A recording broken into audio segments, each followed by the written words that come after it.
Deus, graças a Deus. Bendito seja o nome do Senhor Jesus.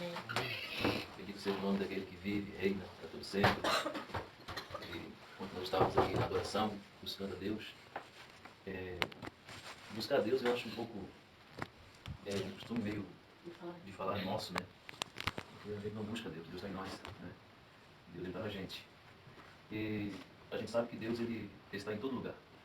Inevitavelmente ele é onisciente, onipresente e onipotente. Mas ele não se manifestará em todo lugar.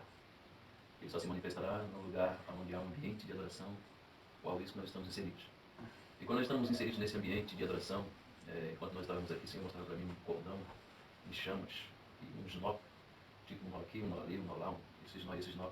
O cordão estava em chamas e onde tinha os nó, as chamas eram mais fortes, mais intensas. Né? E o que a gente aprende? A gente aprende que quando nós estamos num ambiente desse, num lugar como esse, né, a gente deixou coisas para fazer, a gente deixou nosso descanso, deixou nossa casa, deixou um lugar que a gente gostaria de estar, ou que iríamos estar, para estar aqui, nesse lugar. Então nós precisamos aproveitar. E para se desfrutar desse ambiente, né, para se desfrutar desse gozo que nós estamos recebendo aqui, há necessidade de uma entrega, há uma necessidade de uma renúncia, há uma necessidade de um desarmar-se. Né? Muitas vezes a gente vai armado para alguns lugares, né? Aquela questão assim de a gente resolver uma situação, hoje eu vou, né? Às vezes a gente vai com o culto assim armado, hoje Deus não fala comigo, a gente tem que desarmar. Né? E aí trazer para esse lugar apenas uma coisa, ou duas, que a gente pode chamar de sede e fome. E quando a gente traz a sede e a fome, nós vamos mostrar para Deus o coração que nós temos. E nesses últimos dias, pegando o gancho do pastor, como ele falou do CNPJ, né, da igreja, que é necessário ter, e essa unidade é uma oração feita por Jesus, e não se cumpriu essa oração ainda, porque ainda falta muito para essa unidade acontecer. E o Senhor Jesus orou, né, oro para que eles sejam um, assim como nós somos um. E essa trajetória nossa como o Senhor, principalmente nesse tempo do fim, eu estava pregando um monte da igreja a respeito da volta do Senhor Jesus, do retorno de Jesus, dos sinais proféticos que estamos observando, das coisas que estão acontecendo no mundo afora, no cenário político, no cenário mundial, no cenário global, e a gente vai encaixando tudo, vê que as profecias elas vão se encaixando uma após outra e vai se cumprindo cronologicamente no tempo que Deus quer que se cumpra. E como Jesus falou, vai passar o céu e vai passar a terra. Mas as minhas palavras não vão te passar. E nesse tempo, eu dizia na igreja, gente, nosso culto não acaba. Vai acabar a reunião, mas o culto não. O culto ele tem continuidade até o fim. Então, esse tipo de fala que nós temos costume de falar, por termos ouvido sempre, por termos se habituado a isso, tem que ser riscado no nosso vocabulário, porque deu 9h30, 10 horas da noite, ou de manhã, ou 2 horas de culto, acabou o culto. Não acabou o culto. Acabou a reunião. O culto ele continua. Nosso culto continua na rua, no carro, em casa. Nosso culto continua até domingo. Né? Quantas coisas eu vejo domingo, Deus me mostra. Então, quer dizer, o culto ele continua até no horário que estamos ali dormindo, porque Deus não dorme. O guarda de Israel não dormita, né, pastor? Então, olha só, a gente precisa realmente nutrir em nossos corações uma fome, uma sede pela presença de Deus e assim, não apenas nutrir, não apenas ter essa sede, essa fome. E agora aproveitar, porque Jesus falou assim, olha, onde estiverem 2 ou mais reunidos no meu nome, ali estarei eu no meio deles. Então, Jesus está aqui. Eu falo na igreja, gente, tem coisa que a gente fala que na igreja, se fosse falar na frente do cemitério, os sepulcros se abriam, os mortos saltavam e glorificavam a Deus. Aí você fala uma coisa na igreja desse tipo, os irmãos dizem, capaz, pode ser. Talvez sim, talvez não. Jesus está no meio, eu estou no meio de onde estiverem 2 ou mais reunidos no meu nome. O que nós temos que fazer? Aprender a desfrutar dessa presença. Aleluia. Aprender a ser tocado por essa presença. Nós temos dificuldade em tocar essa presença. Até nós aprendemos é complicado, é um processo. Para nós aprendemos a tocar na presença. Mas como nós não temos esse aprendizado ainda, às vezes, né, então a presença nos toca.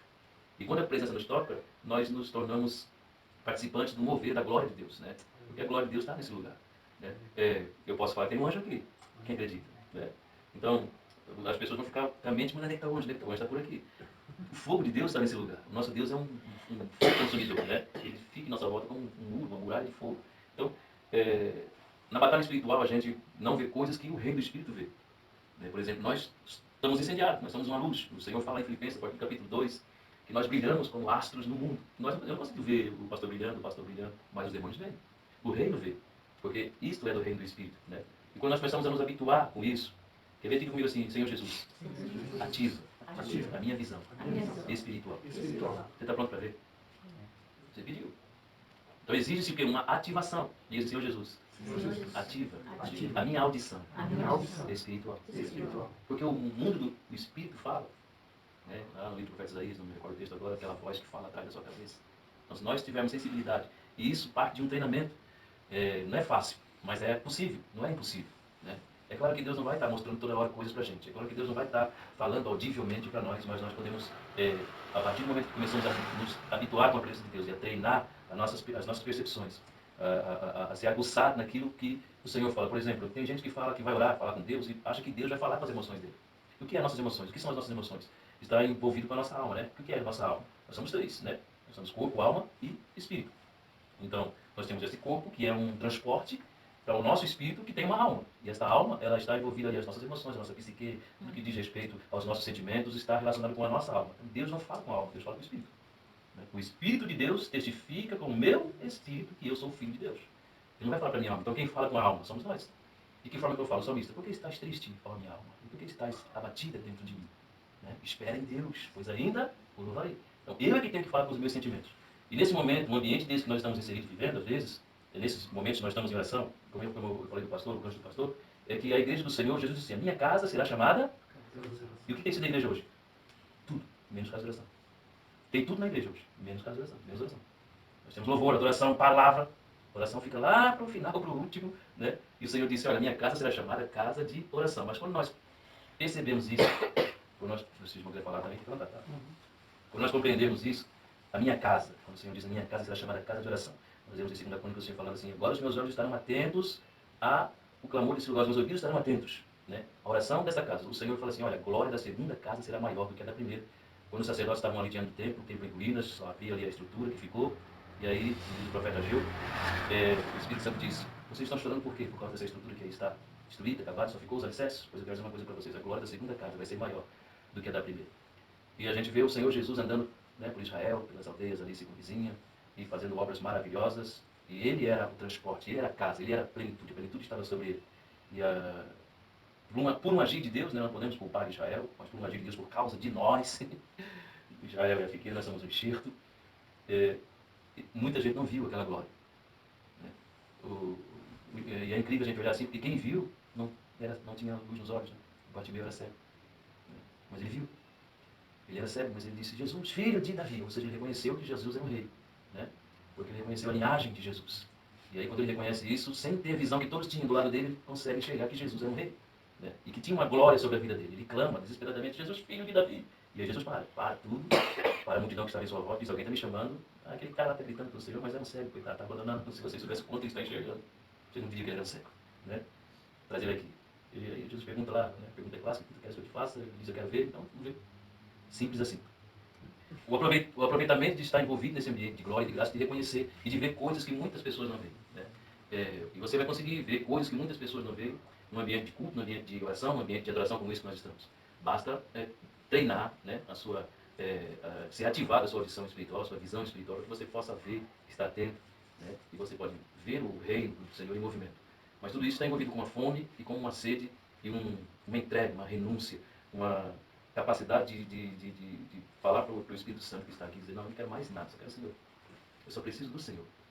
Eu só necessito do Senhor. E quando nós assim agimos, nós vamos aprender nós vamos ter ao nosso benefício, para que nós venhamos nos beneficiar, a ação do reino de Deus. Jesus, quando ele sai do Jordão, ouve-se uma voz, né?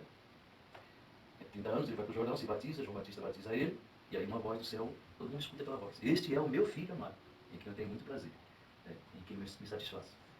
Ao sair do Jordão, Jesus fala agora, de hoje em dia, vocês verão um céu aberto. E os anjos descendo e subindo, e o céu aberto sobre a cabeça do filho do homem.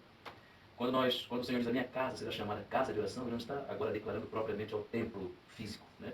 A estrutura.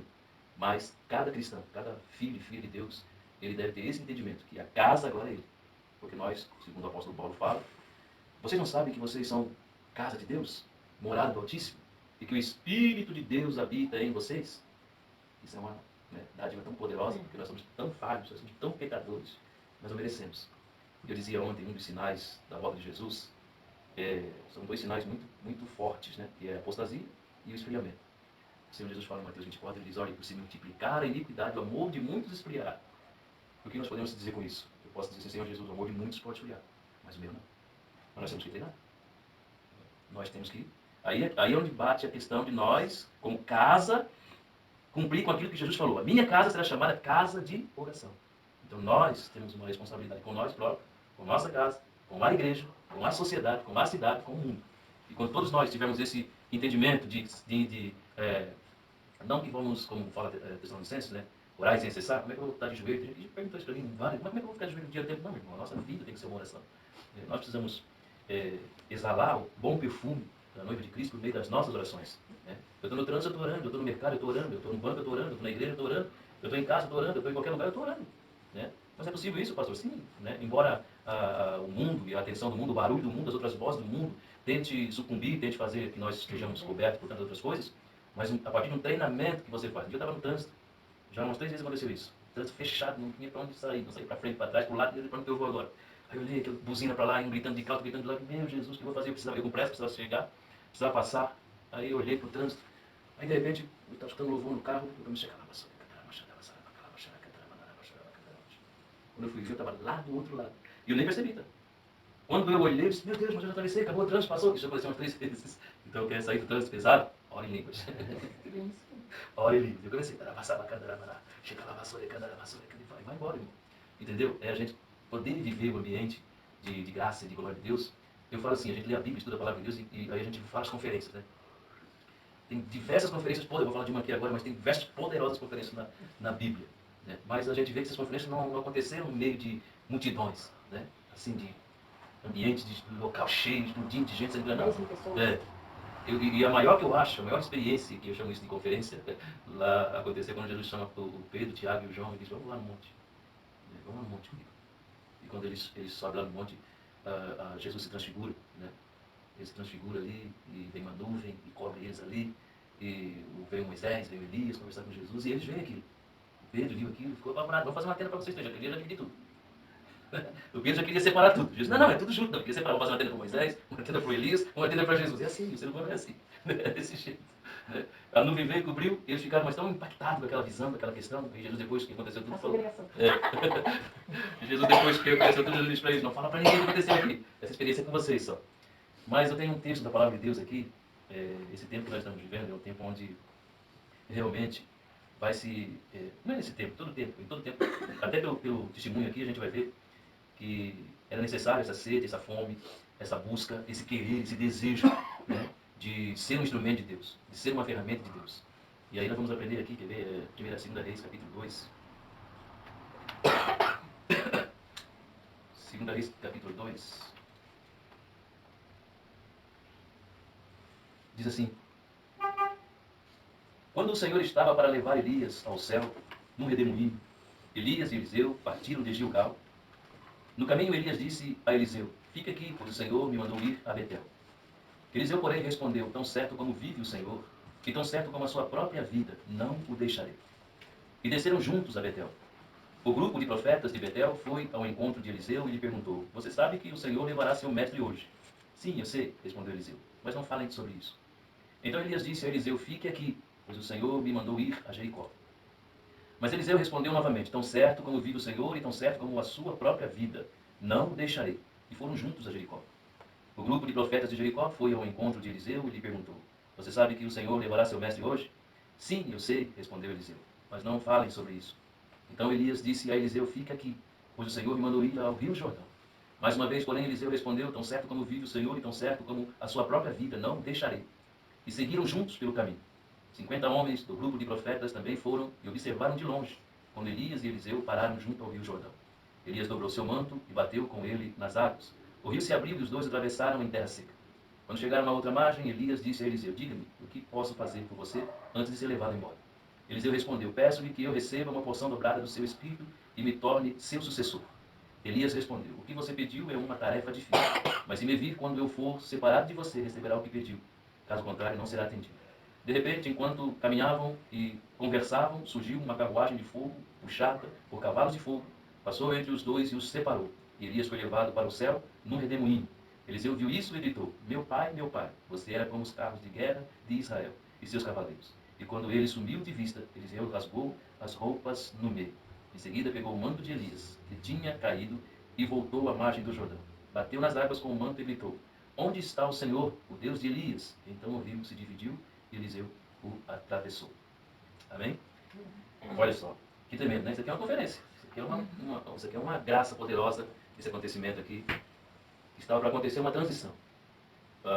Elias estava para ser tomado, estava para ser levado embora, e Eliseu percebeu isso. Eliseu teve essa percepção de que o seu Senhor ele iria ser tomado e que o trabalho precisava continuar. Nós vemos aqui Elias, nós vemos aqui o Eliseu, os personagens principais, e a gente vê aqui também os profetas, os filhos dos profetas, ou eram alunos, né? E havia em cada lugar um pouco de profeta, depois do final 50 profetas, mas o único que se interessou de verdade pela unção, pelo mando que estava sobre o profeta Elias foi o Eliseu. E Eliseu ele começa então a ficar perto de Elias, e Elias começa a tentar se separar, tentar se afastar, a tentar se dividir de Eliseu. Mas havia um propósito nisso, porque o Elias sabia que o Eliseu seria o seu sucessor. Já estava no espírito dele, já estava no coração dele. Porque era o cara que seguia, o cara que estava junto, o cara que estava perto, o cara que era para toda hora, para tudo que o Elias ia fazer, estava o Eliseu. Então ele começa uma jornada, e esses lugares por onde ele passou, na tentativa de se separar do Eliseu, na verdade não era um propósito. Não era de propósito que ele queria, ele só queria experimentar o coração do seu sucessor. Então, nós precisamos aprender a questão do lugar, do ambiente e do que fala a palavra de Deus aos nossos corações. Amém? Vocês estão olhando para mim assim? Prestando atenção. Mas olha só. Qual é o primeiro lugar que eles partem? Está aí no primeiro texto que a gente leu. Qual é o primeiro lugar? Repita comigo, Gilgal. Gilgal.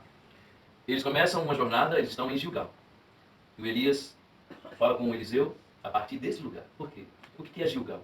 Quando o povo de Israel, eles partem agora pela liderança de Josué, eles estão para começar a conquistar a terra prometida, eles estão para começar a acessar as promessas de Deus, acessar as bênçãos de Deus sobre as suas vidas.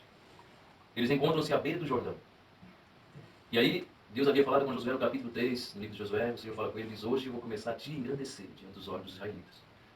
Só que tinha um Jordão para atravessar, e eles, então, seguem uma ordenança do Senhor. Josué diz, peguem em cada tribo uma pedra, levem, a arca da aliança vai à frente, e quando os sacerdotes que estiverem levando a arca pisarem nas beiradas do rio, a água vai se abrir, o rio vai parar. E lá no meio vocês vão levantar um altar com essas pedras. As 12 tribos de Israel representadas por cada pedra daquela. Quando chegaram com todo esse acontecimento, eles chegam, o rio se abre, há uma maravilha acontecendo ali, e então eles lá no meio do rio plantam aquele altar. No outro lado, Josué levanta um altar também. Isso é o principal, porque a representação de Gilgal é um memorial das obras de Deus. Está se referindo ao poder glorioso de Deus fazer coisas extraordinárias que o homem não faz. Então eles partem de Gilgal. E partindo de Gilgal, Elias percebe ou deixa com que o coração do profeta sucessor entenda que tudo que possa ocorrer através da vida dele tem que estar ligado ao que o poder de Deus faz. Ao que o poder de Deus realiza. Então ele precisa ter um testemunho. Ele precisa saber dos testemunhos. Ele precisa saber estar inteirado das obras de Deus. E quando nós lemos lá em Josué capítulo 4, versículo... Josué 4. Quem quiser ler, pode ler. Josué capítulo 4.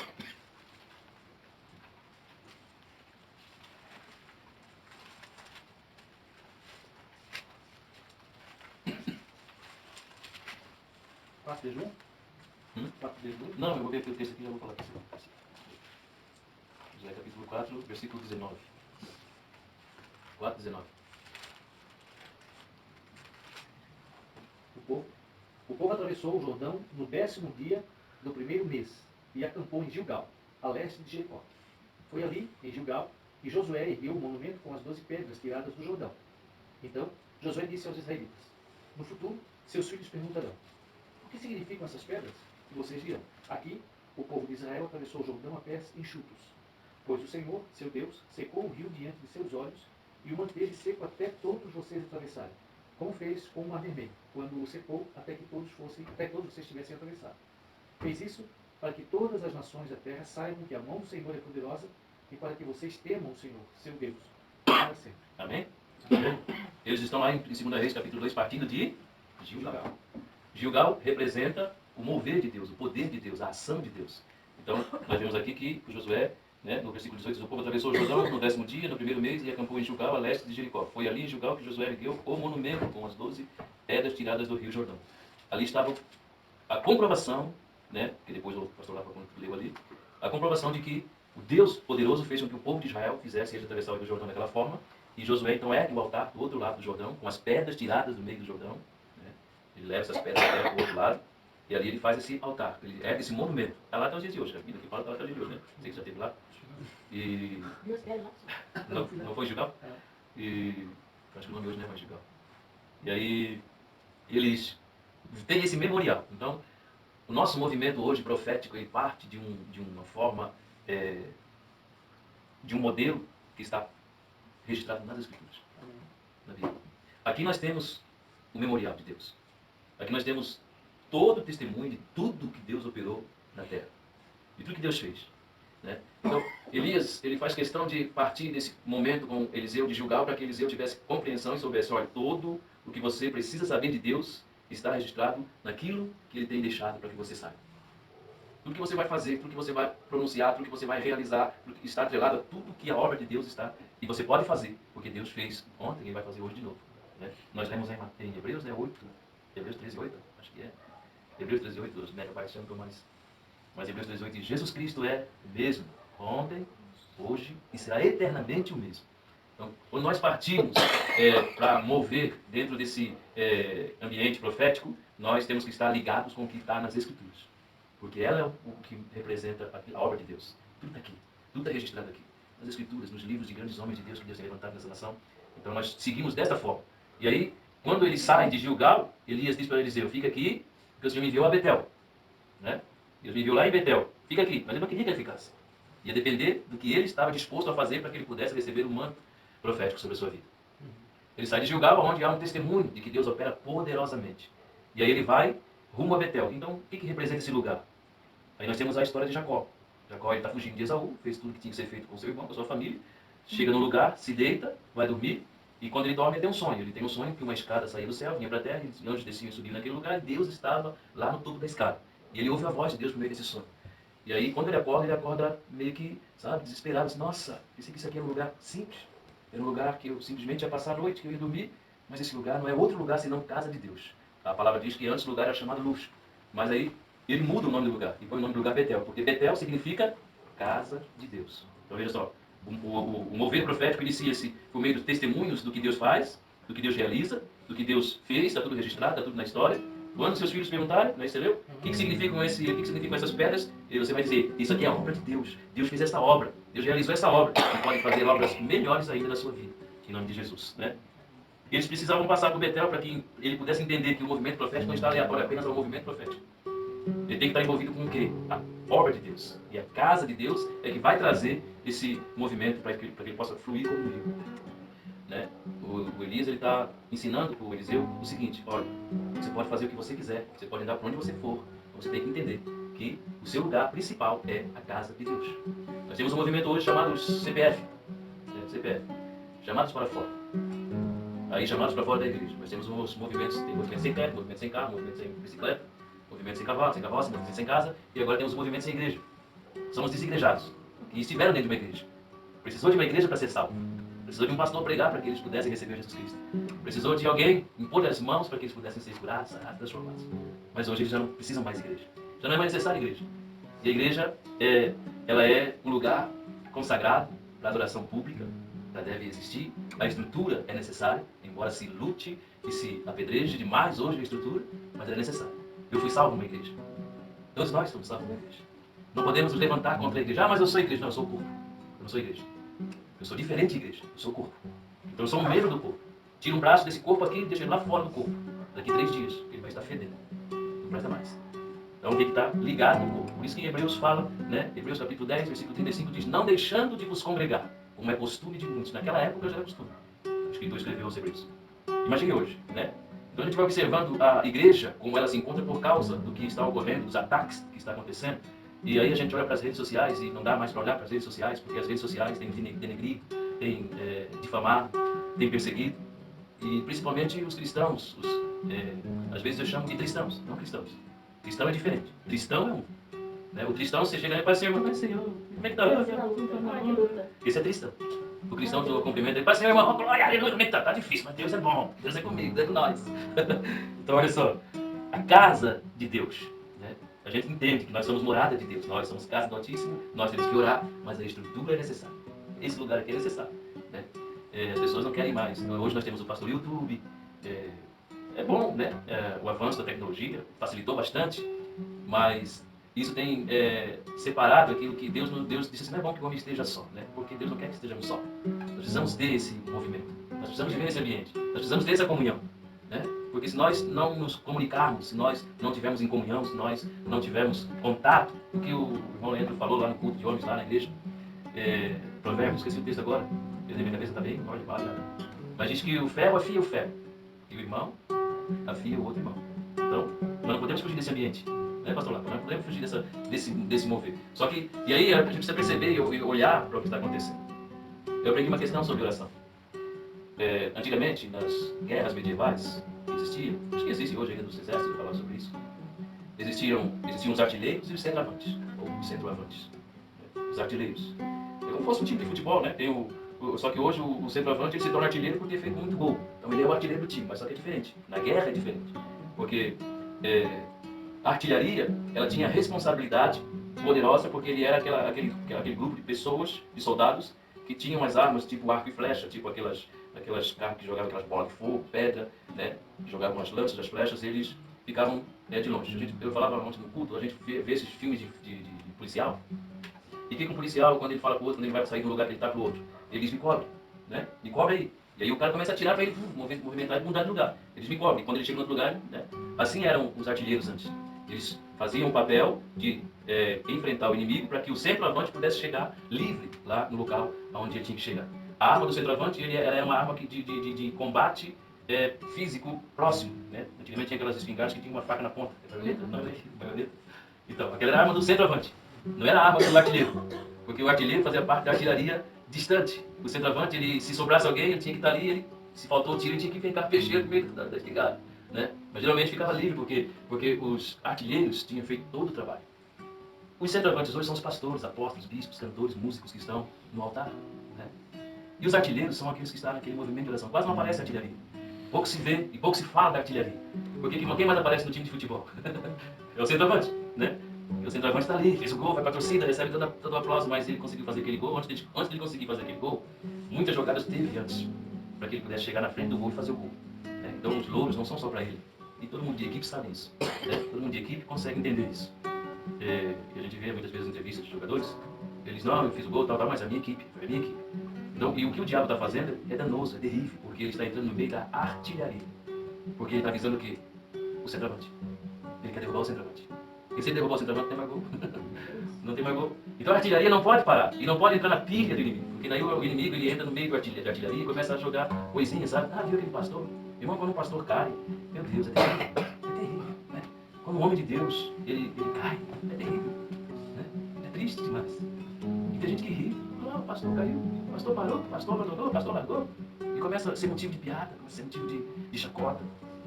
Quando não, quando a artilharia podia estar, não, irmão, ele caiu, vamos dar a mão aqui, nós somos os artilheiros, vamos orar, vamos buscar Deus por ele. Se Deus não quiser levantar, Deus o levantará de novo. Né? O homem pode cair muitas vezes. E muitos homens de Deus, nós temos exemplos na Bíblia, caíram, para que nós pudéssemos entender o próprio Cristo, na caminhada do Gólgota, ele caiu por 3 vezes, para dizer que o homem, ele depende de Deus. Nós precisamos estar na casa de Deus. Saímos de Gilgal. Dali nós entendemos que é um testemunho de um Deus que age poderosamente. Estamos em Betel. Betel é a casa de Deus. E aí, de Betel, Elias percebe que o Eliseu está no pé, quer largar, quer soltar. Eliseu fica aí, porque Deus falou para mim, eu vou até Jericó. Eu vou a Jericó. Ele diz, não, você pode fazer o que você quiser. A nossa determinação, a nossa busca, a nossa paixão, o nosso queimar, o nosso envolvimento com o Espírito de Deus deve ter esse naipe do Eliseu, esse tipo. Porque o Elias, ele é só um homem. O que Eliseu está buscando é que está em Elias. O Elias representa o Espírito Santo. O profeta do fogo, poderoso, em palavras, enfrentou grandes batalhas, mas se deprimiu na caminhada também. Precisou de Deus falar com ele, precisou de Deus levantar ele, precisou de Deus levar comida para ele. E muitas vezes vai acontecer assim com a gente. Muitas vezes nós vamos passar por um momento depressivo.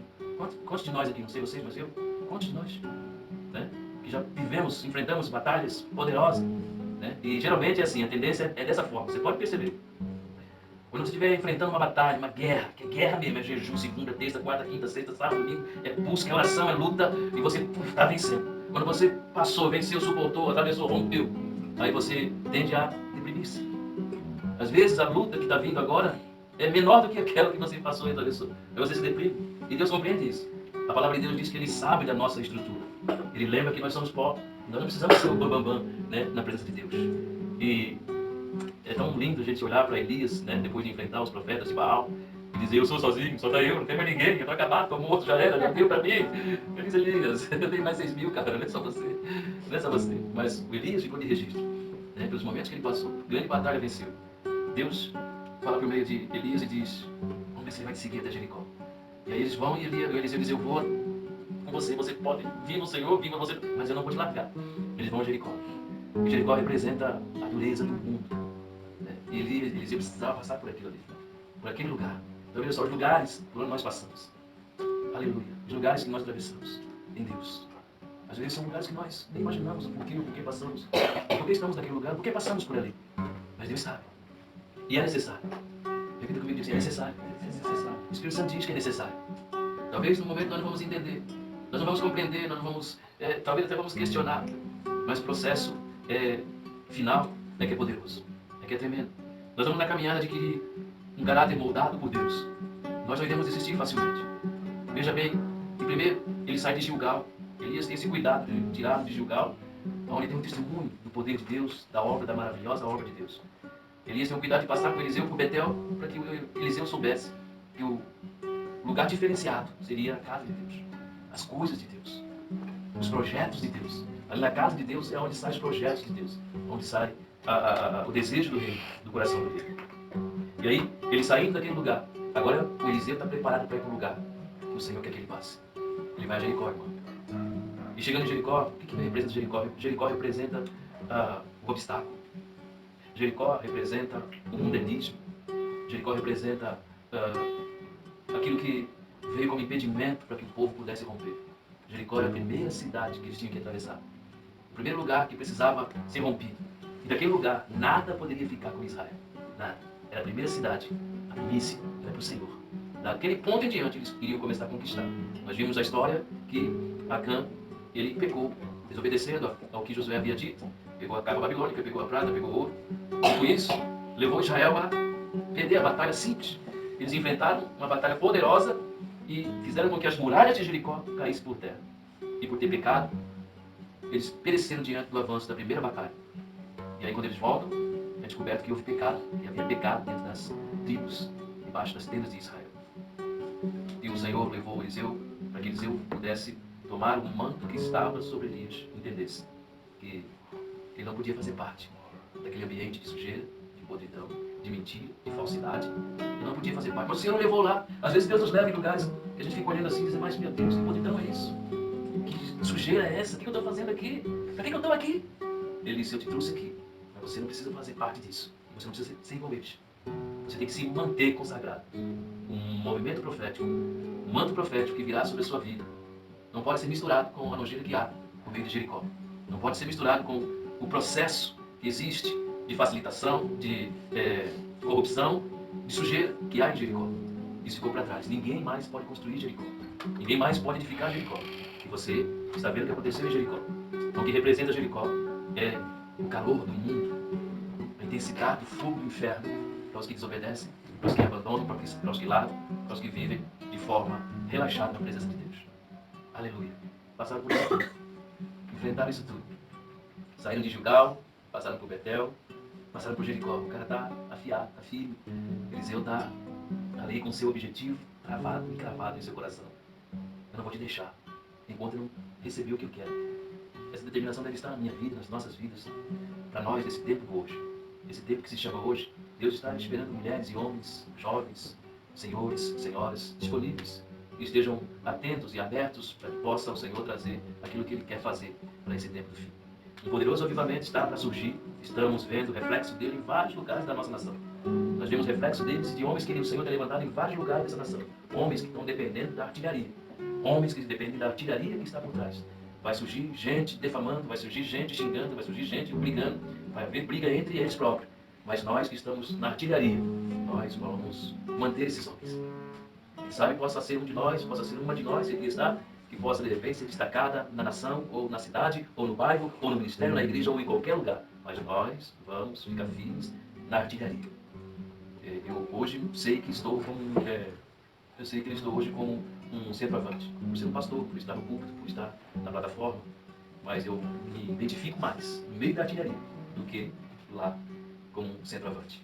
Eu estou ali por estar, e sei que Deus tem um propósito, mas meu coração está sustentando homens, mulheres, missionários, a missão, a obra de Deus. Alguém disse lá sábado lá, eu li esse livro, foi o Alex que me falou, pastor, esse pastor é bom. Evangelista 1880 ou 1888, coisa assim.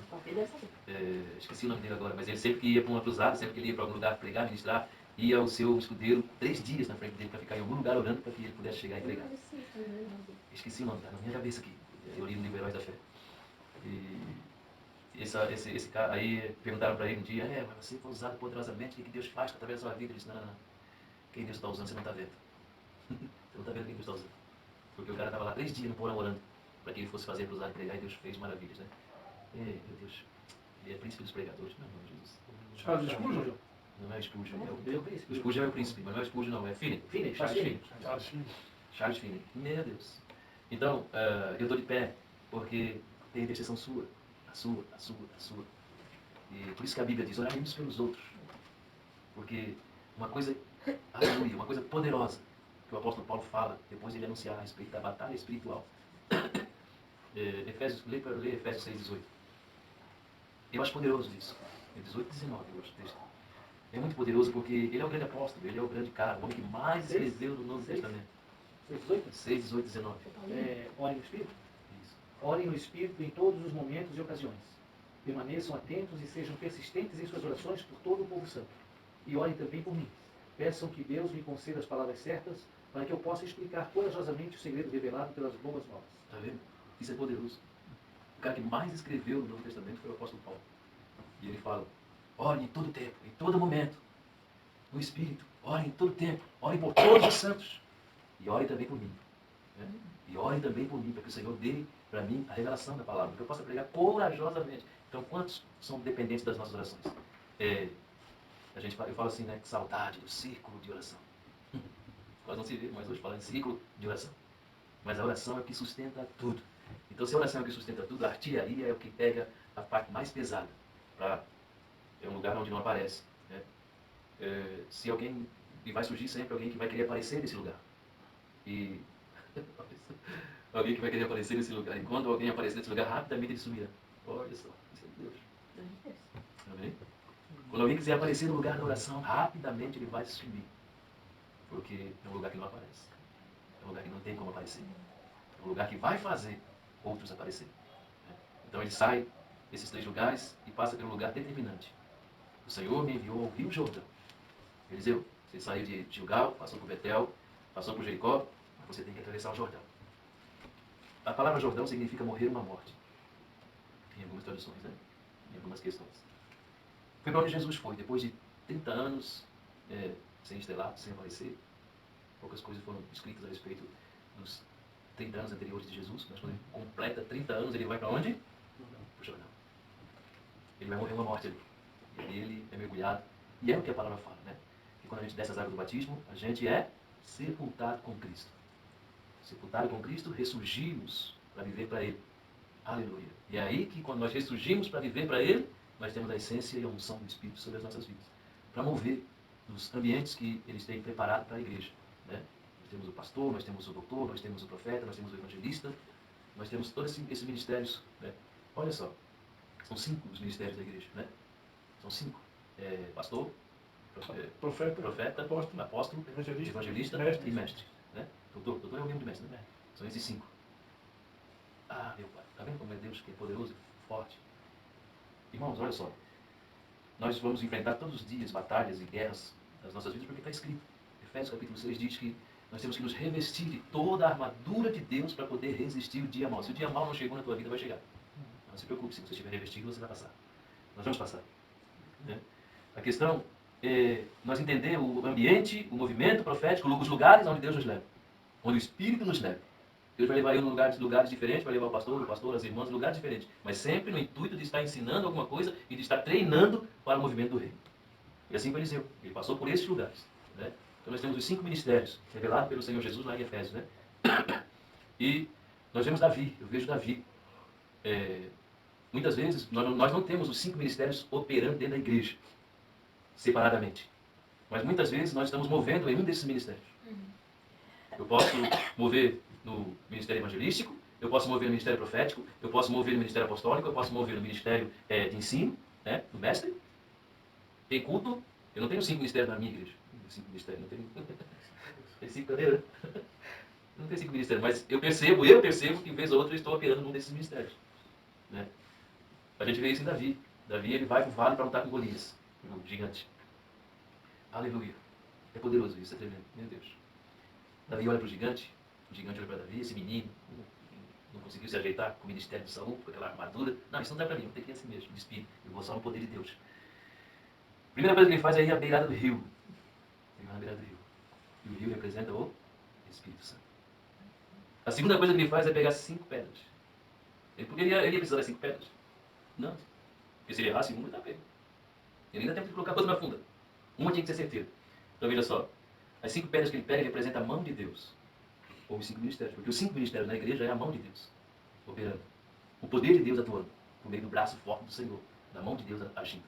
Então veja só. Ele vai à beira do rio, que representa o Espírito Santo. Ele pega 5 pedras, que representam os 5 ministérios ou a mão de Deus. E ele usa uma pedra. Ele olha para a cabeça do Golias. E ele refere-se. Ele fala, assim diz. Porque o profeta usa esse dedo aqui. Assim diz o Senhor. Ele pega a pedra profética. A pedra do profeta. Gira, gira, gira. Assim diz o Senhor, hoje tua cabeça vai ser cortada. Hoje você vai ser vencido. 40 dias perturbando Israel, uma quarentena feroz, o menino vem e usa ali, né? Então são coisas insignificantes, por quê? Porque ele pega uma funda, que era o que ele tinha, o estilingue, né? E naquela funda, ele vence aquele gigante. Por meio desses instrumentos insignificantes para Golias, porque ele estava com toda a sua revestidura de guerra, sua lança, seu capacete, ele estava pronto. O Davi estava dependente de Deus. Ele disse, eu vou contra ti em nome do Senhor. E ele declara que vai em nome do Senhor e usa os instrumentos proféticos. Que se volta, né, referindo-se o quê? À oração. Que para muita gente é coisa insignificante, mas só que para Deus e para quem ora, eu estou de joelho, não estou de joelho por acaso. Ah, estou aqui porque não tenho nada para fazer, porque não tenho lugar para ir. Não, eu estou aqui de joelho porque eu sei que Deus opera. Que Deus vai fazer. Né? Jesus falou, tudo que você pedir em meu nome, crede que recebereis. Então veja bem, o profeta, o Davi, ele usa aqueles instrumentos, ele vai à beira do rio, e nós entendemos que o rio representa o Espírito Santo. Ele pega as 5 pedras, nós entendemos que as 5 pedras representam os 5 ministérios e o poder da mão de Deus operando. E ele usa uma pedra, que é a pedra que representa o ministério profético. Assim diz o Senhor. E ele usa a funda, que é um instrumento simples, que representa a oração. Então, todas essas ferramentas juntas, unidas, combinam com o que está escrito lá em 2 Coríntios, capítulo 4. Se não me falha a memória, onde diz que as armas da nossa milícia não são carnais, mas poderosas em Deus, para a destruição de fortalezas. E quais são essas armas? Jejum e oração. Amém? Jejum e oração.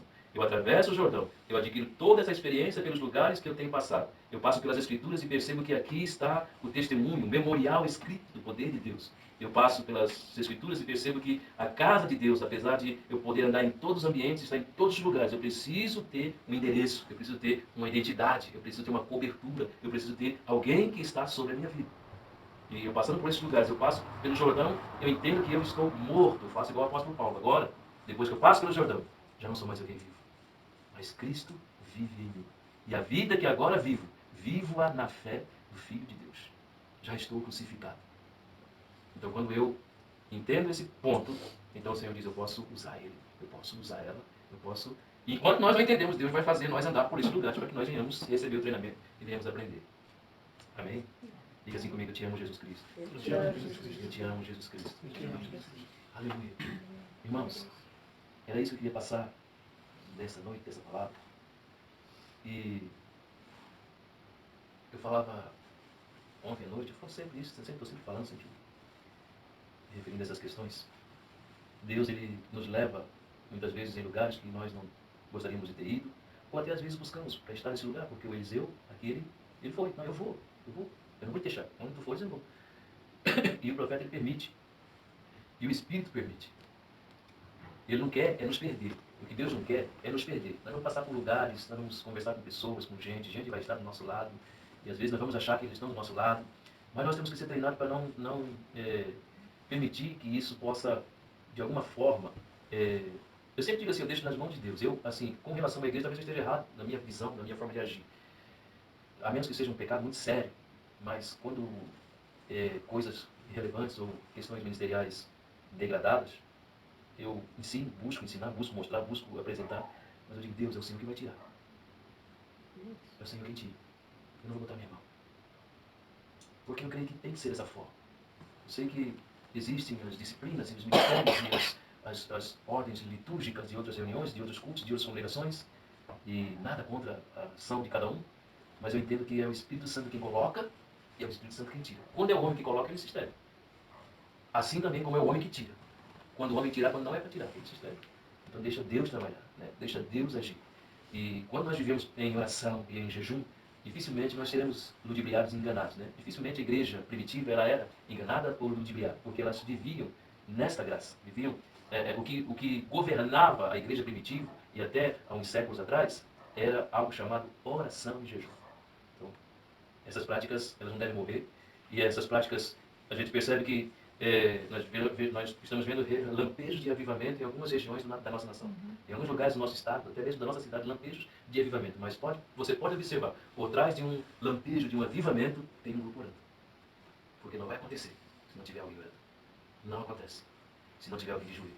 Não acontece se não tiver alguém nos turnos. Não acontece, a cidade é engolida. Agora, quando começamos a ver um agir, um operar, um sobrenatural de Deus, você pode perceber que existe, por trás daquilo, alguém com a boca no pó. Eu creio, irmão, que dentro desse contexto que a gente é um corpo, né, eu creio que Deus levanta pessoas específicas, né? Sim. Não é o caso daquele famoso caso de Moisés, né, que acho que era Moisés, né, que estava com os braços já meio fracos, já meio caindo. Josué estava na guerra, né? Arão e Ur. E Arão e Ur estavam se enfrentando os braços de Moisés, né? Então veja um trabalho de equipe, né? Josué na guerra, Moisés lá orando, mas as mãos fracas, Arão e Ur levantando, né? Então cada um fazendo uma função diferente, né? Então é um trabalho de equipe, né? Que nós somos um corpo, né? Mas é óbvio, né, que orar e adorar é para todos, né? Sem exceção. Mas eu acredito que ainda assim Deus levanta pessoas específicas para isso, né? Para ficar o tempo todo, né? São aqueles que têm o ministério da intercessão, né? E fica lá sempre como uma brecha mesmo, né? Eu sei. Eu creio, né? Pode ser que eu esteja Não, errado. né? A gente hoje é 10 e 15. Eu sei que a gente, só que nós temos que notar uma coisa, né? Não deveria ser assim, mas hoje, principalmente nos dias de hoje, dentro da igreja, tudo parece que é preciso de um estímulo. Então tem que ter as pessoas que vão se levantar para estimular as outras, porque Deus usa assim, o irmão afia o irmão. Mas isso foi desde Moisés, né? Provérbios fala, né? Então, se a gente não ficar insistindo, gente, você tem que orar, você tem que orar, a pessoa não vai levantar para orar. Agora, aqueles que já têm aquilo na veia, como falou, né? Já tem aquilo, ninguém precisa falar para ele orar. Por exemplo, no culto, você precisa falar no culto, bom, glorifica a Deus. Não, na igreja lugar glorifica a Deus. Em todo lugar glorifica a Deus. Levanta as mãos. Então, essa adoração espontânea é que está escassa no meio da adoração do povo de Deus. A espontaneidade de sair dançando, de levantar a mão, de glorificar a Deus, né? Parece que é muito estranho em alguns lugares. O que não era estranho antigamente na igreja primitiva, se a gente for acompanhar o que ocorria, né? Então, essas coisas elas foram caindo no esquecimento, foram esfriando. Por quê? Porque está se batendo muito, infelizmente. Está se batendo muito no que é igreja, está se batendo muito no que é a estrutura, né? Estão querendo realmente isentar, estão querendo realmente fechar a estrutura. Então isso é uma ação do diabo, isso é uma ação do inimigo. O movimento profético precisa se levantar para dizer que isso não é verdade, que isso não é de Deus. Não é de Deus. Agora nós temos que nos basear na palavra, né? O profético veio, então nós saímos lá do Gilgal, o testemunho, né? Para que a palavra do Senhor diz assim, voltem às veredas antigas, né? Retornem às veredas antigas. Não é que nós tenhamos que viver lá no passado, porque no passado, porque Deus tem feito coisas novas hoje. Mas a gente precisa não discutir, não murmurar, reclamar, mas procurar entender a questão do movimento dessa casa, a questão do movimento dos turnos de oração, a questão do movimento das nossas vidas e o lugar que nós estamos sendo colocados, porque muitas vezes é um treinamento, é uma formação dentro de nós para que nós possamos, então, estar lá na frente, aptos e prontos para que aquilo que o Senhor queira fazer possa acontecer através da nossa vida. Também nós nem estamos entendendo o que está acontecendo aqui, o que está ocorrendo aqui agora. Quem vem, quem não vem, às vezes vem alguém, às vezes não vem ninguém. Nós estamos entendendo isso, mas Deus sabe. Então nós vamos saber lá na frente essa questão. A minha oração sempre foi essa, que Deus traga só quem Ele quer. Hoje também orei. Só compartilhar um pequeno testemunho dentro dessa linha que o irmão está ministrando, né? Meu começo de ministério como pastor, eu fui ungido em 2006 como consagrado pastor.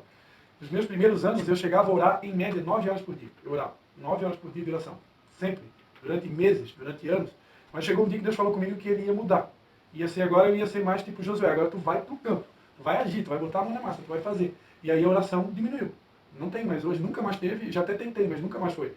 Mudou a configuração. Né? Então eu creio, não sei se todo mundo é igual, mas eu creio que existem realmente essas fases, né? E a gente tem que estar atento a quando é que é a fase do Gilgal, quando é que é Betel, e o Espírito Santo vai nos movendo. A gente deixar ele vai nos guiando. Então eu creio que não é algo fixo, né? Dentro desse campo da oração também, eu cansei de convocar a igreja, né? Nós tínhamos o Ministério Nova Trento, cansei de convocar a igreja para fazer 21 dias de oração, 30 dias de oração, 60 dias de oração. E eu cansei também de ir para o templo e ficar lá orando sozinho, durante 30 dias, 60 dias sozinho. Convocava a igreja toda, tinha lá 60, 70 pessoas, mas quem ia para a oração? Ninguém ia. Ia eu sozinho, às vezes ia dois, a líder da intercessão mais eu, né? Às vezes a esposa mais eu. Então chegou uma hora que tu vai cansando, aí Deus me deu uma direção. E eu creio que tem coisas que até o próprio Deus está no comando, né? Para tentar quebrar um pouco da religiosidade também. Mas houve essa fase, existiu. E essa fase eu via o mover de Deus, realmente. Mas chegou um ponto que Deus me deu uma outra direção. Agora, faz uma escala de oração e coloca todo mundo para orar em casa, no seu horário, no horário que pode, quando pode. Ah, quando é que eu posso orar? 1 da manhã, 10 da noite, 7 da manhã. Então cada um vai orar no seu horário, na sua casa, e eu passava a direção para eles. O que é que vão orar? Porque muita gente que não tem experiência com oração vai para uma campanha de oração de 21 dias e fica lá perdido. Não sabe o que fazer. Então a última que eu fiz, a última direção que Deus me deu nessa área, veja bem, não estou dizendo que isso é uma regra, isso é uma experiência que eu tive, né? Não estou criando regras aqui. Mas eu peguei, Deus me deu lá 21 dias de oração. Eu peguei e passei tudo por escrito, agora tem o WhatsApp, né? Quase todo mundo tem celular, praticamente todo mundo tem. Então eu mandei para o WhatsApp de todos os membros da igreja. Nós vamos orar 21 dias, esses assuntos aqui, esse, pelo Brasil, pela nação brasileira, pelo Estado do Brasil, pelos governantes, pelos pastores, pelo Ministério de Louvor, pelo Ministério de Teatro, pelo Ministério de Dança, tudo especificamente. Está aqui os motivos. Cada um vai orar dentro do seu dia, no seu horário. Quantos oraram? Só Deus sabe. Mas a minha parte eu fiz. E isso não foi um jugo pesado. Né? Porque hoje a gente sabe. Todo mundo trabalha, todo mundo tem seus compromissos. Se a pessoa está no ministério, dependendo do ministério, ela já tem um compromisso na segunda, tem outro na quarta, tem outro na quinta. Então, algo que eu sempre me preocupei, ainda já tarde eu conversei com o irmão sobre isso. Ou o irmão foi usado por Deus para tocar nesse assunto. Aquela passagem que Jesus disse, né? Vocês colocam fardos pesados sobre os ombros que nem vocês podem suportar. Né? Essa é uma das passagens bíblicas que eu mais tenho temor e tremor. Né? Se eu, como pastor, não estou colocando um peso nos ombros das pessoas que eu não estou carregando, e se eu não carrego, como é que eu quero colocar nos outros? Né? Não tem condição. Para encerrar, uma das coisas que eu mais sou agradecido a Deus é pelo fato de hoje eu ser um pastor que trabalha. Como o irmão também trabalha como Uber, né? Sim. O meu carro é preto, mas não é Uber. Porque a gente que trabalha, a gente tem uma visão como é que é o dia a dia de uma pessoa comum. Né? Então isso ajuda muito. Na hora da gente estar ministrando, a gente não exigir do outro uma coisa que eu não consigo fazer. Né? E um pastor que vive só tempo integral, ele corre o risco. Né? Ele corre o risco. Não estou dizendo que vai acontecer. Tem pastor que Deus já trabalhou tanto aqui, né? Mas ele corre o risco de cometer esse erro. Eu queria convocar os irmãos para a gente orar, né, pelo nosso Brasil, que a gente está precisando realmente. É estressante, né? É estressante você ficar querendo que os outros cheguem no nível que você está. Não tem como. Não vai conseguir nunca. A gente sabe que a nossa cultura é diferente. Porque eu vejo assim, qual é a maior igreja do mundo? É a igreja da Coreia do Sul. Eles têm um culto lá 4 horas da manhã. Então, antes de trabalhar, todo mundo vai nesse culto. 4 horas da manhã. Acho que foi o Luciano Sugrec que esteve lá, e ele fala que foi lá no monte do David Show.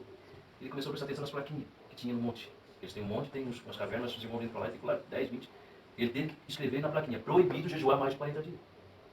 Então é uma vergonha para a nossa cultura e para o nosso Brasil, para o nosso povo. Né? Porque ele colocou, é proibido jejuar, mas porque se deixasse, eles ficavam jejuando. Né? E o Luciano Sugrec fala exatamente isso, é uma vergonha para nós. E o pastor dele, como o antes de morrer, teve no Brasil e São Paulo. Ele saiu daqui abismado com a igreja. Então a gente sabe, o que eu digo assim, ó, o que eu falo assim, ó, eu trabalho, cara. Eu trabalho, né, eu faço frete, eu faço Uber, eu trabalho pedreiro, eu faço um monte de coisa e vou para o culto de prego, oração de madrugada. Eu acho que assim, ó, a igreja não, mas o obreiro tem que orar, tem que buscar. O D.L. Moody, não, acho que é D.L. Moody, ele tinha um sistema de oração e de jejum durante a semana dele. Então, antes de ele chamar os obreiros, ele diz, nenhum obreiro vai subir aqui que não faça o que eu faço. Senão não sobe. Quer? Jesus diz assim, olha, Jesus diz assim, antes de você construir, senta, faz as contas e vê se o dinheiro que você tem vai fazer você acabar a sua construção. Faz as contas primeiro. Então tudo isso é ensinado em quê? Em escola ministerial, em seminário. A gente ensina para obreiros, ensina para um monte de gente. Ó, eu trabalho, pastor, eu tenho minha vida corrida, mas eu quero estar na escola, eu quero estar na reunião, eu quero estar na... Tem um preço. A religião se renúncia. Para depois não ficar estressando o pastor ficar problema. Não, irmão, como é que é? Vai vir ou não vai vir? Né? Então é estressante essas coisas, mas a igreja tem que ir passando pelo processo de aprendizado. A gente tem que ensinar que oração, que busca, que tem que... Né, o Lucas capítulo 18, Jesus fala, o dever de orar sempre, e nunca desfalecer. Né? Agora, realmente tem pessoas que vai para um culto de oração, para uma reunião de oração, e fica ali, não tem o que falar aqui, o que eu vou dizer aqui, aleluia, glória a Deus, santo, santo, santo, santo, e assim vai. Amém? Vamos entrar nessa visão que Deus te deu Sim. do ciclo de fogo, nós somos esses nossos, né? Glória a Deus. Precisamos orar pelo nosso país. Posso orar pelo mundo, né? Antes que O pastor teve no banheiro. Não, precisou ir no banheiro. Foi no banheiro. Ah, deixa eu falar aqui.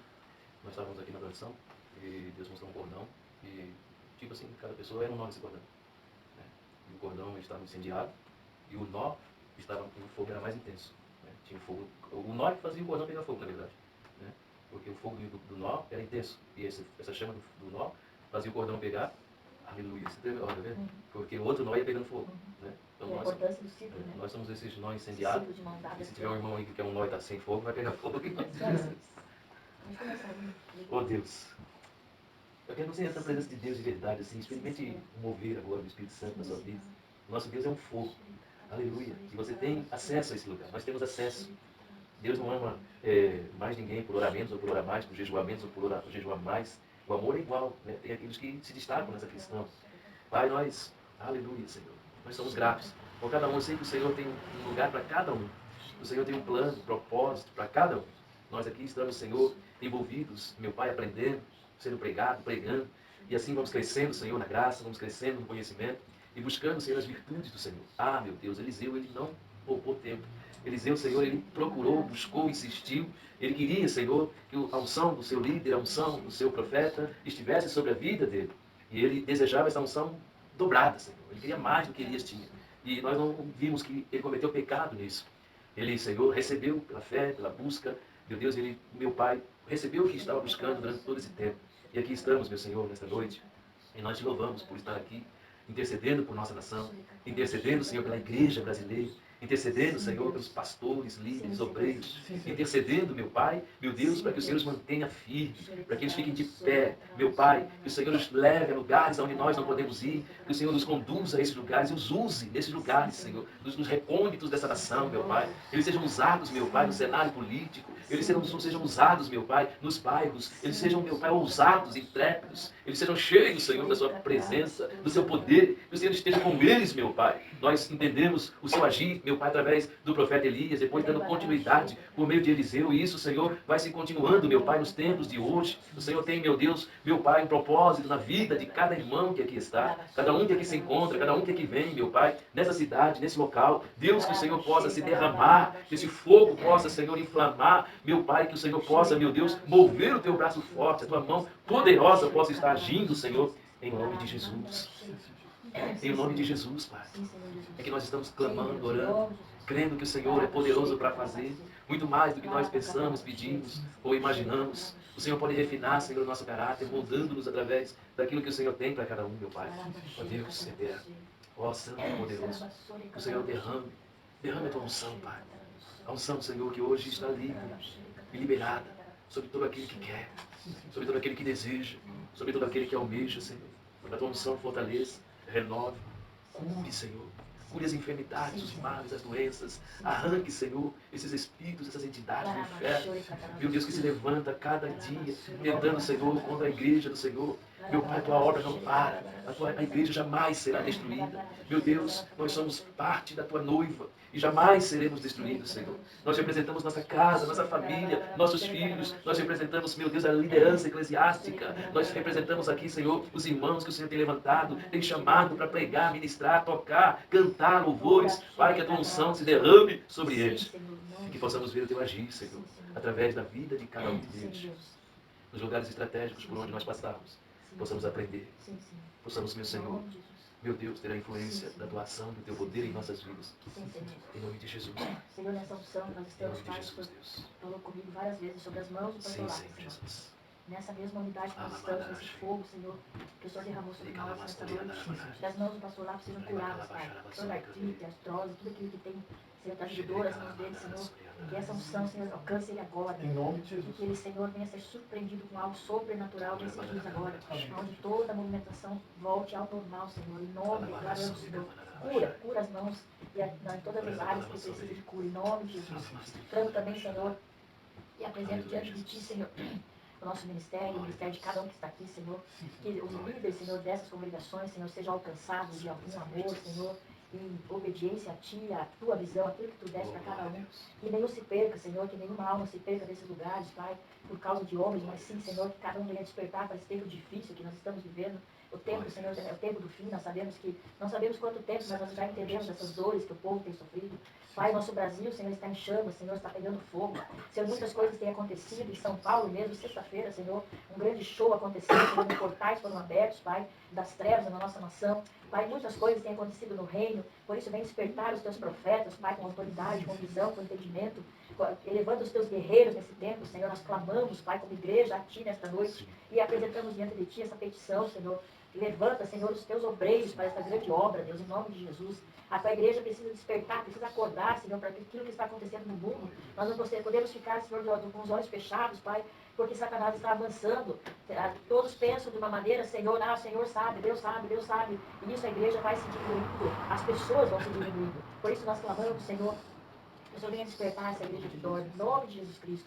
E nessa casa, Senhor, que o Senhor levantou como essa uma casa de governo, uma casa de profetas, que o Senhor levante aqueles, Senhor, que o Senhor tem desejo que estejam aqui, que sejam acordados, Senhor, que tenham responsabilidade, compromisso, Senhor, com aquilo que o Senhor tem colocado para nós, que é estarmos reunidos, que é clamar ao Senhor. Pai, em nome de Jesus, nos ensina a orar, nós precisamos saber orar e chegar diante de Ti, Senhor, porque há tantas pessoas que choram nesse momento, há lágrimas, Senhor, pessoas, famílias inteiras, Senhor, destruídas, Pai, por conta deste governo, Senhor, que está aí. Sim, Senhor, nós clamamos, Pai, pela Tua misericórdia, por nossos pecados, por toda iniquidade na nossa nação, e por uma igreja, Senhor, nós pedimos perdão, Senhor, e que essa igreja venha se levantar e acordar em oração, porque, Senhor, a igreja adormeceu, a igreja, não a Tua igreja saltitante, mas aqueles, Senhor, que não conseguiram, Senhor, a caminhar, Senhor, ficaram cada vez mais lentos, Senhor, e, Senhor, nós te pedimos, Pai, nessa noite, acorda os sentinelas, Pai, em nome de Jesus Cristo, Pai. Nós estamos aqui, Senhor, mediante uma visão, Senhor, e estamos, Senhor, como fogo, como um círculo de fogo. Esse portal, Senhor, que o Senhor veio olhar para nós e olhar nossos corações. A intenção do nosso coração é uma só, que é reconhecer o Teu senhorio, a Tua grandeza, Pai, nas nossas vidas, na nossa nação. Nós clamamos nessa noite por a Ti, Senhor. Salva a nossa nação, protege, tira a nossa nação desse cativeiro do comunismo, Senhor. Tira, Senhor, esses homens maus, esses homens que roubam, que matam, Senhor. Tem tanta coisa acontecendo, Senhor. O Senhor sabe, mas o Senhor, conforme também o Senhor fala sempre que nós precisamos clamar a Ti. Nós precisamos pedir a Ti e o Senhor ouvirá nossas orações. O Senhor ouvirá, então nós clamamos a Ti nesta noite. Muda a história da nossa nação, Pai, em nome de Jesus. Em nome de Jesus. Em nome de Jesus, Pai, nós queremos, ó Pai, que o nosso país precisa, principalmente, ó Pai, é de uma intervenção do Senhor, Pai. Aquilo que é impossível para o homem, isso é possível para Ti, Pai. Aos olhos humanos, muitas vezes, ó Pai, ao olhar ao nosso redor, as notícias da mídia, tudo que está acontecendo, Pai. Algumas situações parecem impossíveis aos olhos humanos de serem mudadas, de serem transformadas, Pai. Mas a Tua palavra nos garante, Pai, que tudo é possível ao que crê, Pai. Por isso nós clamamos, Pai, como profetas, como corpo de Cristo, como igreja, como soldados aqui reunidos, ó Pai, para que haja uma intervenção Tua, Senhor, nessa nação, Pai. Há muito, Pai, que nós temos ouvido, Pai, diversas profecias, muitos profetas ao redor das nações, ó Pai, declarando que esta terra, Pai, é uma terra escolhida, Senhor, para algo muito grande, para um lindo propósito, Pai. Algo muito estrondoso que o Senhor deseja fazer, Pai. Uma terra onde vai acontecer um grande avivamento nos últimos dias, Pai. E nós cremos, ó Pai, em todas as profecias que foram liberadas sobre esse país, mesmo que aos olhos humanos muitas vezes parece que está tardando, parece que não está acontecendo como nós esperamos, ó Pai, no ritmo, na movimentação que nós esperamos que deveria acontecer. Mas nós viemos agora, Pai, como igreja, como exército do Senhor aqui unidos, ó Pai, debaixo de uma promessa que diz que quando há união, o Senhor ordena a bênção e a vida para sempre, Pai. E nós te pedimos, Pai, que verdadeiramente o Senhor possa ordenar a Tua bênção sobre a nação brasileira, Pai. Que o Senhor venha intervir, Pai, com o Teu braço forte, com a Tua mão forte, Pai, removendo, Pai, toda a injustiça dessa nação, Pai. Que o Senhor, como ministrou o pastor Luiz, ó Pai, que o Senhor venha remover do poder, Pai, aqueles que exercem cargos de liderança, seja no legislativo, no executivo, no judiciário, Pai. Aqueles, ó Pai, que são corruptos, aqueles que são ímpios, aqueles que não temem a Tua palavra, Pai. Que essas pessoas venham ser removidas dos seus cargos, Pai. E que o Senhor coloque o justo no poder, Pai. O governo do justo se levante nessa nação, Pai. A Tua palavra diz que o Senhor é aquele que levanta reis e destitui reis, Pai. Ó, Pai, o Senhor reina sobre todos os reinos. Então nós te pedimos, Pai, que o Senhor venha destituir o homem mau do poder, e que o Senhor venha levantar, a começar agora nesse tempo de eleições, ó Pai, para prefeito, vereador nas nossas cidades, ó Pai, e em todas as outras eleições que ainda vão acontecer. Que o Senhor remova o ímpio, que o Senhor remova o homem mau, que o Senhor remova aquele que não tem temor de Ti, Pai, que o Senhor remova os corruptos, ó Pai, e que o Senhor levante o justo, Pai, e coloque governantes justos em cargos de poder, em todas as áreas, ó Pai, na Marinha, na Aeronáutica, ó Pai, no Exército Brasileiro, e a começar pela própria igreja, Pai, porque a Tua palavra diz que o juízo há de começar pela Tua igreja. Então, quer começar pela igreja, Pai, onde houver, ó Pai, homens de Deus corrompidos, ó Pai, que sejam depostos, ó Pai, e que o Senhor coloque ali um justo, aquele que teme e treme da Tua palavra, Senhor, para que nós possamos ter uma nação santificada, a começar pela Tua igreja, Pai. Em nome de Jesus, nós oramos, Pai. Oramos, crendo. Eu quero apresentar diante do Senhor. Em nome de Jesus. A tua palavra diz que Aleluia, contra a Senhor. tua igreja nenhum mal poderá prevalecer. E nas nossas intercessões dessa noite nós estamos como igreja reunida aqui. Então nenhum mal poderá prevalecer contra nós e contra a nossa família. Porque nós estamos escondidos nesse lugar em Ti. E o inimigo não pode nem nos ver, nem nos ouvir. Porque ao nosso redor há anjos que nos guardam e nos protegem. E nesse momento, Senhor, eu quero denunciar a fala do presidente atual, Luiz Inácio Lula da Silva, onde disse: eu tenho um trono na África, se colocando acima do Senhor, meu Deus, na nossa nação. Mas o teu governo do Brasil, da nossa nação, é do Senhor. Por isso, Senhor, nós como igreja denunciamos esta fala e este homem que se colocou numa posição de destruir o Brasil. Nós denunciamos ele diante do Senhor no teu altar agora. E que o Senhor venha mover os céus e a terra, anjos com patente e autoridade necessária para destruir este trono, Senhor, em nome de Jesus Cristo. Senhor, na semana passada, Senhor, o Senhor enviou um anjo poderoso neste lugar. E o entendimento, Senhor, que passei até para algumas pessoas aqui, é que este anjo o Senhor enviou para nos guardar e para guardar este lugar, tudo aquilo que, Senhor, que nós falamos e decretamos nesse lugar. Que o Senhor envie, Senhor, estes anjos mensageiros que anotam as nossas orações e entregam diante do Senhor. E que assim seja nesta noite, Senhor. Denunciamos, Pai, e que o Senhor venha do céu com uma espada da justiça e corte todo este mal que tem acontecido na nossa nação. Em nome de Jesus. Em nome de Jesus. Amém, Senhor Jesus.